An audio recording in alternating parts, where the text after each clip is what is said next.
तहसीलदार व नायब तहसीलदार यांना न्यायालयीन कोठडी। नंदुरबार जिल्हा कारागृहात रवानगी। नवापूर तहसील कार्यालयात प्रमुख अधिकाऱ्यांची प्रतीक्षा।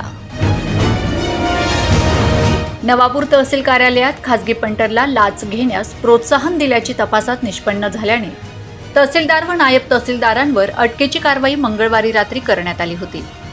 नंदुरबार लाचलुचपत विभागाचे उपअधीक्षक राकेश चौधरी यांनी तहसीलदार व नायब तहसीलदार यांना बुधवारी जिल्हा सत्र न्यायालयात हजर केले असता त्यांना 1 दिवसाची पोलीस कोठडी सुनावण्यात आली होती। ती पूर्ण झाल्याने आज गुरुवारी नवापूर तहसीलदार महेश कौतिकराव पवार वय 40, नायब तहसीलदार जितेंद्र जयसिंग पाडवी वय 42 यांना नंदुरबार जिल्हा सत्र न्यायालयात हजर केले असता त्यांना न्यायालयीन कोठडी सुनावण्यात आली आहे। सध्या त्यांना नंदुरबार जिल्हा कारागृहात पाठवण्यात आले आहे, अशी माहिती नंदुरबार लाचलुचपत प्रतिबंधक विभागाचे पोलीस उपअधीक्षक राकेश चौधरी यांनी दिली।